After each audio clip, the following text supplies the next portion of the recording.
सही है।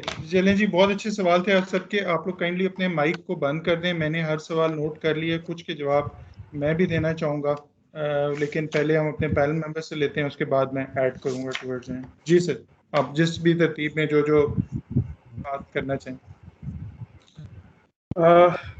मैंने कुछ सवाल जो है वो नोट किए हैं। एहसास मुझे अब हुआ है कि बहुत सारे मुहिब्बान वतन जो है ना वो यहाँ पे मौजूद हैं और हम जैसे गद्दारों को सुनाने के लिए। गुजारिश ये है कि ये बात जो है ना वो एजाज सैयद ने लास्ट टाइम हमारे उसी प्रोग्राम में की थी जिसमें मैं एक जो क्लास में लेक्चर हुआ था। देखें, मैं थोड़ा सा मैं नीचे नहीं जाना चाहता, मैं ऊपर लेवल की बात ही करता हूँ थोड़ी सी, कि जो रियासत है ना, रियासत को चलाने का एक तरीकाकार तय है। रियासत को चलाने का तरीकाकार कायदे आज़म ने जो है वो स्टाफ कॉलेज कोयटा में अपने खिताब में कह दिया था कि रियासत और मुल्क को चलाना सियासतदानों का काम है और सरहदों का दिफा करना अफवाज पाकिस्तान का काम है। यहाँ पे डिवीजन जो है ना वो क्लियर हो गई है कि अगर कायदे आज़म जो इस मुल्क के बानी हैं उन्होंने कह दिया कि मुल्क को चलाना सियासतदानों का काम है, तो सबसे पहले तो कम से कम इस ग्रुप में बैठे तमाम लोग इस बात पे जो है ना वो मजीद मैं अपने अल्फाज जो है वो होल्ड करता हूँ, कम से कम जिन 4 लोगों ने इस मुल्क में मार्शल लॉ लगाया उनको इस मुल्क का या इस मुल्क के आइन का गद्दार तो समझे। दूसरी बात, जब हम कहते हैं रियासत, तो रियासत का मतलब पाकिस्तान है, रियासत का मतलब फौज नहीं है। फौज जो है वो पाकिस्तान का एक हिस्सा है और उस फौज से ज्यादा मोहतरम, उस फौज से ज्यादा काबिल एहतराम, उस फौज से ज्यादा मुअज़्ज़ज़ अवाम है, इस मुल्क के शहरी हैं, जिनको इज्जत से जीने का, इज्जत से रहने का, इज्जत से पढ़ने का हक हासिल है और वो तमाम हकूक हासिल हैं जो हासिल होने चाहिए जो आइन उन्हें देता है। प्रॉब्लम क्या है? प्रॉब्लम ये है कि एक नैरेटिव बिल्ड कर दिया गया है कि इस मुल्क की खैर खा सिर्फ फौज है और बाकी सारे इसके मुखालिफ है। ऐसा हरगिज नहीं है। पाकिस्तान मुझे भी उतना ही प्यारा है जितना जनरल बाजवा को प्यारा है, पाकिस्तान मुनीर साहब को भी उतना ही प्यारा है जितना जनरल फैज को प्यारा है। मसला सिर्फ ये है कि मेरा किरदार और उनका किरदार में फ़र्क है। मेरा किरदार ये है कि मैं अपने कलम के ज़रिए पाकिस्तान के मसाइल को, पाकिस्तान के अवाम के मसाइल को, पाकिस्तान की मिजरीज को, पाकिस्तान की चीज़ों को उजागर करूं ताकि वो हल हो सके। एट द सेम टाइम मेरा फ़र्ज़ ये भी है कि मैं पाकिस्तान की अच्छी चीज़ों को, पाकिस्तान के मुस्बत चेहरे को, पाकिस्तान की अच्छी शक्ल को दुनिया के सामने रखूं ताकि दुनिया में पाकिस्तान का एक अच्छा तासुर उभरे ताकि हम वहाँ पे जाएं। अब ये मुझे ये बताइए कि ये अभी मेरे भाई ने क्वेश्चन किया और उन्होंने कहा जी कि पाकिस्तान 142 पे है 180 में प्रेस फ्रीडम इंडेक्स में। पाकिस्तान में 100 से ज्यादा चैनल हैं, 1000 के करीब एफएम हैं, इसी तरह हजारों अखबारें हैं, रोजाना उनमें खबरें छपती हैं, रोजाना उनमें खबरें छपती हैं और लाखों खबरें छपती हैं। इसके बावजूद हम कहते हैं, इसके बावजूद दुनिया कहती है जी कि आपके यहाँ प्रेस फ्रीडम नहीं है। क्यों नहीं है मैं आपको बता देता हूँ। पाकिस्तान में आपका डिफेंस बजट पार्लियामेंट में पेश होता है, पीएसी में, उस पे पीएसी समझते हैं आप लोग, पब्लिक अकाउंट्स कमेटी, जिसने जिस भी इदारे को जो बजट मिला होता है उसको खर्च करने में अगर कोई कानूनी तौर पे गलती की गई है, एम्बेजलमेंट की गई है, बेज़ाब्तगी की गई है, तो उसको पॉइंट आउट करते हैं। वो बजट पीएसी में, जो कि पार्लियामेंट का फोरम है, उसमें डिस्कस होता है। दोनों हाउसेज है कि ईवान के अरकान उसमें बैठते हैं। वहां पर जब भी डिफेंस का बजट आता है उसको इन कैमरा कर दिया जाता है, जबकि पेट्रोलियम का वो हो, वजीर आजम ऑफिस का हो, वजीर आजम हाउस का हो, ईवान सदर का हो, उनके तो गमलों तक की कीमतें जो है वो हम अपनी खबरों में बताते हैं, क्योंकि वहां सियासतदान बैठते हैं, फौज की वो नहीं बताते। अच्छा, ठीक है, आप ये बताएं, मैं आपको खुद अपनी एक मिसाल देता हूँ कि मेरे पास एक रिपोर्ट आ गई, पाकिस्तान रेलवे की रिपोर्ट थी कि ये हमारे रावलपिंडी में जॉइंट स्टाफ हेडक्वार्टर ने रेलवे की कुछ 57 एकड़ जमीन पे कब्जा किया है। रेलवे की रिपोर्ट है, मैं नहीं कह रहा, वो खबर मैंने दी है, नहीं चली। क्यों नहीं चली? क्योंकि फौज का नाम आ गया है। किसी फर्द ने कब्जा नहीं किया हुआ कि मैं कहूँ कि जी फला बंदे ने कब्जा किया हुआ है, एक इदारे ने दूसरे इदारे की जमीन पर कब्जा किया हुआ है, सरकार के दोनों इदारे हैं, लेकिन खबर नहीं चली क्योंकि फौज का। अगर उसी रेलवे की जमीन पर आप मुझे ये बताएं कि छोड़ दें किसी लीगी रुकन को, छोड़ दें किसी पीपल्स पार्टी वाले को, एक तहरीक इंसाफ के रुकन ने ही कब्जा किया होता तो क्या वो खबर चलती या ना चलती? जरूर चलती। इसी तरह और बहुत सारी चीजें हैं जिनको मतलब आप जजेस के कंडक्ट पे आप बात नहीं कर सकते। जज जो है वो एक दिन, मैं खुद इस बात का गवाह हूँ, एक दिन अदालत में रिमार्क्स देते हैं, दूसरे दिन वहीं पे खड़े हो गए रिपोर्टर को कहते हैं तुमने मेरे रिमार्क्स को गलत लिखा है, तुम्हें तौहीन अदालत का नोटिस जारी होता है, जबकि 100% दूसरे दुरुस्त रिपोर्ट किया होता है, क्योंकि उनके पास एक लेवरेज है कि आप अदालत के खिलाफ या जज के खिलाफ या जज की हवाले के की मर्जी के बगैर रिपोर्ट नहीं कर सकते, तो वो उसको जो है वो लेते हैं। शायद हमारा बात कर रही थी कि मीडिया की आज़ादी और स्टेट का इंटरेस्ट। स्टेट का इंटरेस्ट डिफाइन किसने करना है? स्टेट के इंटरेस्ट की डेफिनेशन आइन में मौजूद है। अगर स्टेट का इंटरेस्ट जो है वो डिफाइन अगर करेगा जनरल गफूर तो फिर मसला हो जाएगा, लेकिन अगर स्टेट का इंटरेस्ट डिफाइन करेगा आईन पाकिस्तान, स्टेट का इंटरेस्ट डिफाइन करेगी पार्लियामेंट ऑफ पाकिस्तान, तो उसको इम्प्लीमेंट भी किया जाता है। कैसे किया जाता है? अभी हमने जिक्र किया कि पैमरा जो है वो जुर्माने करता है, 10-10 लाख रुपए जुर्माने करता है, होता है। अब फैजाबाद पे मुजाहिरा होता है, समझते हैं एक अंडरस्टूड सी बात है कि अगर वहाँ पे एक कोई एक्शन होता है, पूरे मुल्क में एक पर्टिकुलर सेक्ट की आबादी है, उसको उसके जज्बात मजबूत होते हैं, वो बाहर निकलेंगे, तोड़ फोड़ करेंगे, अनारकी फैलेगी। पैमरा कहता है जी कवरेज ना करें, नहीं करते, हालांकि वो एक लिहाज से गलत है, उनका हक है उनको कवरेज देना, लेकिन नहीं करते। सिमिलरली किसी दूसरा 27 फरवरी का मौका आ गया जी, इंडिया ने एग्रेशन किया, आपने जवाब दिया, किसी एक मीडिया ने भी आपको कहा कि आपने गलती की? यहाँ तक नहीं पूछा कि यार वो ये एबटाबाद तक आए थे, आपने रोका क्यों नहीं? पूछना चाहिए था, नहीं पूछ सकते थे, औकात ही नहीं थी, ताकत ही नहीं थी, इख्तियार ही नहीं था, धर लिए जाते हैं। जो सवाल करता है, आप देख लें इस वक्त, आप देख लें, जो सवाल करता है वो ज़ेर-ए-अताब है, जो कहता है कि आप आइन के तहत नहीं है वो ज़ेर-ए-अताब है, जो आपकी तारीफ करता है, जो कहता है आप माई बाप हैं, आप तो बस तहज्जुद आप ही पढ़ते हैं, नमाजें भी आप ही पढ़ते हैं, बाकी सारे काफिर हैं, वो आजकल हीरो है। तो ये कॉन्सेप्ट जो है ना, सबसे पहले ये कॉन्सेप्ट क्लियर होना चाहिए।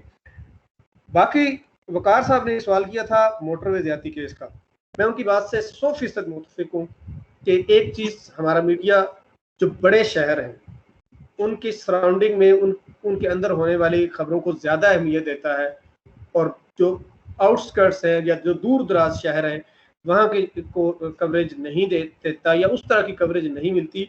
उसकी एक वजह मैं आपको ये बता दूं कि तमाम जो हमारे जो चैनल्स हैं ना, उनका मेन फोकस जो है वो है पॉलिटिकल न्यूज़, और पॉलिटिकल हैपनिंग्स होती है कैपिटल्स में, तो इस वजह से सारे रिसोर्सेज भी कैपिटल्स में लगाए होते हैं। तो जब कभी दूर दराज शहरों में कोई बड़ा वाकया हो जाता है ना, तो फिर आपने देखा होगा कि हमारे जैसे लोग जो है ना वो जाते हैं और जाके उसको कवर करके आते हैं। तो अगर मुझे इस्लामाबाद से जो है वो मियाँ वाली जाना है तो इदारा मुझे 2 दिन ही वहाँ पे अफोर्ड कर सकता है, इससे ज़्यादा जो है वो मुझे वहाँ पे नहीं रखेगा। इसी तरह जो अमारा ने सबसे पहला क्वेश्चन किया था, ये हर जगह नहीं होता, ये इंडिविजुअल्स का किरदार होता है, ना ही चैनल्स आपको ये नहीं कहते, सिवाय कोई एक आध जगह पे कोई बात किसी ने कर दी हो तो कर दी हो, ये इंडिविजुअल्स का किरदार होता है और इनको डिस्करेज ही करना चाहिए और किया जाना चाहिए। और उसके बाद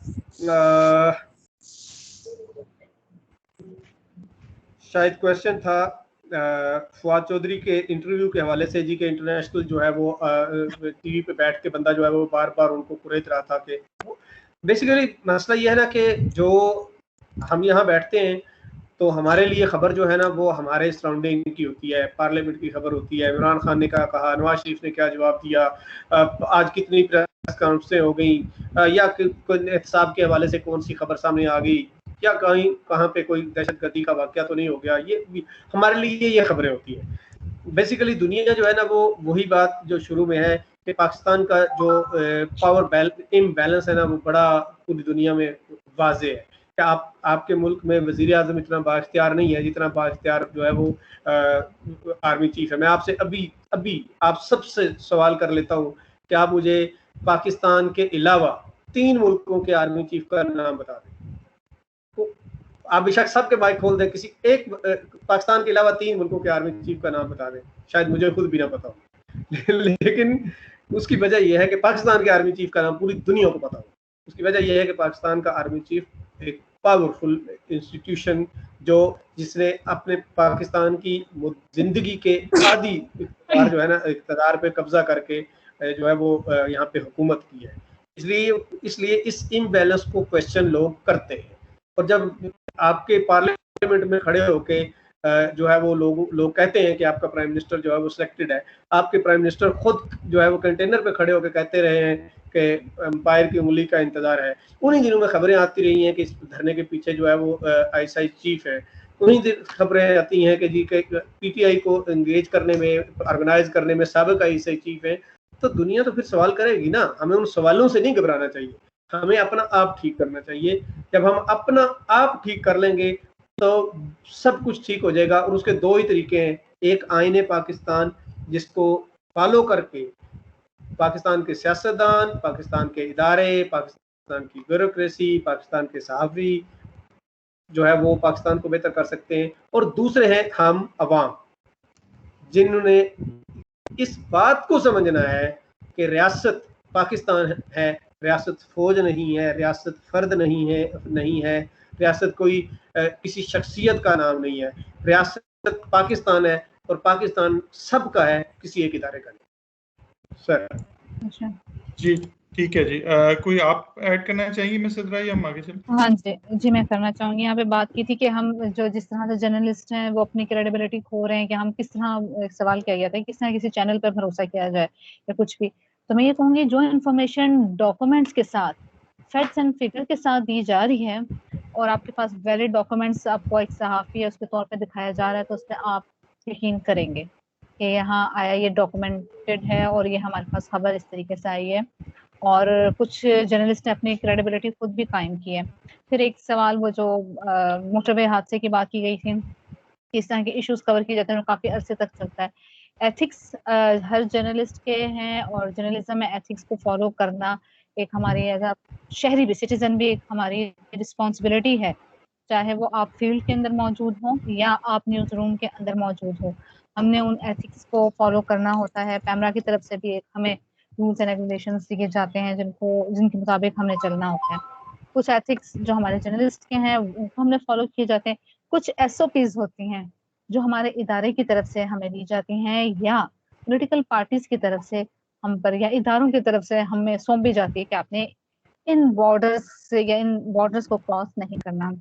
जर्नलिस्ट एथिक्स के मुताबिक आप विक्टिम का नाम मतलब बहुत बाजों का जो है वो नहीं दे सकते, या कुछ जगहों पे तो हम मतलब अगर ब्लॉग या कुछ लिख रहे हो फर्जी नाम इस्तेमाल करें कुछ, और कुछ जगहों पे आप उसका नाम नहीं दे सकते, आप तस्वीर नहीं दिखा सकते, क्योंकि जिस माशरे में हम लोग रह रहे हैं उस माशरे के मुताबिक आपको पता है कि वहाँ पर अगर उसको अच्छा देखने वाले भी हैं तो उसके वो नेगेटिविटी को भी उछालने वाले हैं या उस चीज़ को पसंद नहीं किया जाता।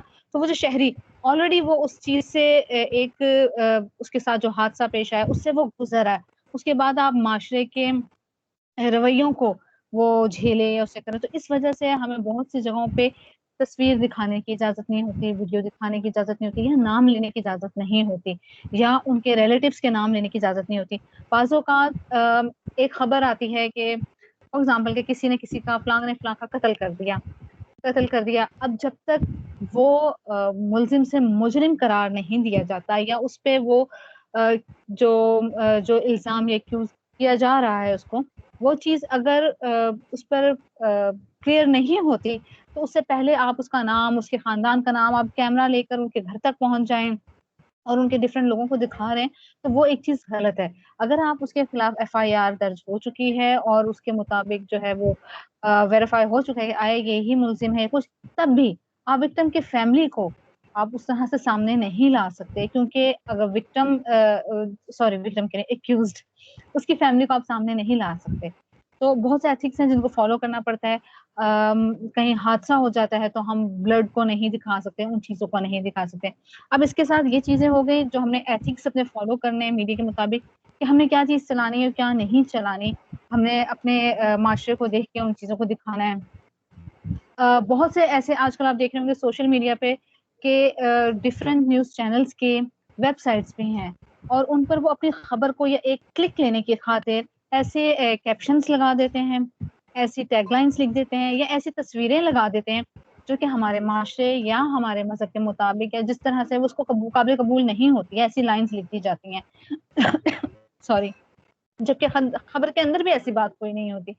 तो उन एथिक्स का ख्याल रखना भी ज़रूरत है। लोग तो यही समझ रहे होते हैं कि वो जर्नलिस्ट है और जर्नलिज्म की तरफ से किसी चैनल की तरफ से आ रहे हैं। तो एक इदारे को भी इन चीज़ों को फॉलो करने की ज़रूरत है कि वो अपने एथिक्स से अपनी रेटिंग की खातिर या अपने क्लिक्स की खातिर, अपने फॉलोअर्स की खातिर जो है वो एथिक्स से पीछे ना हटे। इसलिए जर्नलिज्म में इन चीज़ों का सामना भी करना पड़ रहा है हमें कि जो वो जर्नलिस्ट जो असल में जर्नलिस्ट है, वो जे और जी वाला जो फ़र्क है, वो यहाँ पर आके भी पता चल जाता है कि जे कौन है और जी कौन है। कौन है जो अपनी खबर को किस तरीके से प्रेज़ेंट करता है और उस पे स्टैंड करता है कि अगर आपसे अगर गलती भी होती है किसी खबर के मुताबिक तो आप उसको एडमिट करते हैं और उसके लिए आप माफ़ी माँगते हैं और अगर आपकी खबर दुरुस्त है तो आप उसके ऊपर स्टैंड भी करते हैं। इसी तरह अब ये हमारे एथिक्स आ गए, एक होगी एसओपीज़। जैसे कि बात की कि हम लोग डिफरेंट रिमोट एरियाज़ के इश्यूज़ को नहीं कर पाते। मेरे पास खबर आती है सिंध के मुख्तलिफ एरियाज़ की तरफ से, थर के इलाके से। अब तो थर की बहुत सी पॉजिटिविटी भी दिखाई जाती है कि जो वहाँ पे बड़े अच्छे काम हो रहे हैं। एक वक़्त था जब बहुत ज़्यादा नेगेटिव अभी भी खबरें थर के हवाले से हमारे पास आती हैं कि जिस तरह वहाँ पर ग़िज़ाई किल्लत का सामना है, जैसे वहाँ पर पानी की किल्लत का सामना है, वो एरियाज़ वैसे नहीं हैं जैसे कि अगर हम अपने पंजाब के या किसी और इलाके के रिमोट एरियाज़ को देखते हैं, वो उसके मुकाबले में फिर बहुत अच्छे हैं। जबकि सिंध के बहुत से मुख्तलिफ इलाके ऐसे हैं, जहाँ पर वो बुनियादी सहूलियात से भी उनको मुयस्सर नहीं है। ये खबरें हमारे पास आती हैं। एज़ अ जर्नलिस्ट हम ये इश्यूज़ सामने लाना चाहते भी हैं, लेकिन हमारे इदारे को कि अगर एफ़िलिएशन फॉर एग्ज़ाम्पल किसी भी पॉलिटिकल पार्टी के साथ है या सिंध हुकूमत के साथ है या ना भी हो और उस पार्टी की तरफ से असर-ओ-रसूख इतना हो कि वो खबर चलाने नहीं दी जाती। इस तरह के इश्यूज़ को सामने नहीं लाने दिया जाता। तो इस तरह के चैलेंजेस का भी हमें सामना है। वो खबर हमारे पास न्यूज़ रूम के अंदर मौजूद होती है। हम वो खबर अपने आपस में डिस्कस करते हैं। वो खबर हमारे दोस्त से दोस्त तक पहुँचती है। अब तो सोशल मीडिया का ज़माना है कि अगर मेरे पास इतना हक नहीं है कि मैं एक मीडिया के अंदर रह के उसकी एम्प्लॉयी होते हुए वो खबर ऑन एयर नहीं कर पा रही, तो मेरे पास मेरा मतलब एक जो मैं सोशल मीडिया चलाती हूँ उसके ज़रिए मैं वो खबर देती हूँ। तो मेरे लिए मेरी क्रेडिबिलिटी को कायम करना इतना ज़रूरी है कि जो मैं खबर दे रही हूँ, आया वो डॉक्यूमेंटेड या मेरे पास मुकम्मल सबूत हों, जिसकी बेस पर मैं ये खबर आगे दे रही हूँ, तो वो ऑलरेडी मेरी ऑथेंटिसिटी और क्रेडिबिलिटी कायम हो जाएगी और लोग उस पे यकीन करेंगे। तो इस वजह से भी हमारे पास कुछ चैलेंजेस का सामना होता है, जिसकी वजह से हम बहुत से अपने इश्यूज़ जो हैं वो सामने नहीं ला पाते हैं। किसी ने सवाल किया था कि हम लोग अपनी डिटेल खबर नहीं दे पाते हैं, जो चैनल्स पे आ रही होती है वो डिटेल नहीं आती, वेबसाइट्स कौन-सी हैं। अब तो बहुत सी डिफरेंट वेबसाइट्स आ गई हैं, बल्कि चैनल्स की अपनी वेबसाइट्स भी हैं कि जो सेकंड्स में खबर देनी पड़ती है उनको चैनल के ऊपर, वो वेबसाइट के ऊपर पूरी डिटेल में खबर दी जा सकती है और वो देते भी हैं या मुख्तलिफ लिंक्स उसके साथ मौजूद होते हैं और वो भी दिए जाते हैं। तो ये चंद चीज़ें थी, अगर बीच में कोई चीज़ मैं मिस कर रही हूँ तो जी बहुत शुक्रिया, थैंक यू वेरी मच जी। मैं अगर कुछ बातें मैंने भी लिखी थी, मैं उनको ब्रीफली एक्सप्लेन करना चाहूँगा और उसको एक्सप्लेन करने के लिए मैं क्विकली स्क्रीन शेयर करता हूँ। आप सबको बहुत शुक्रिया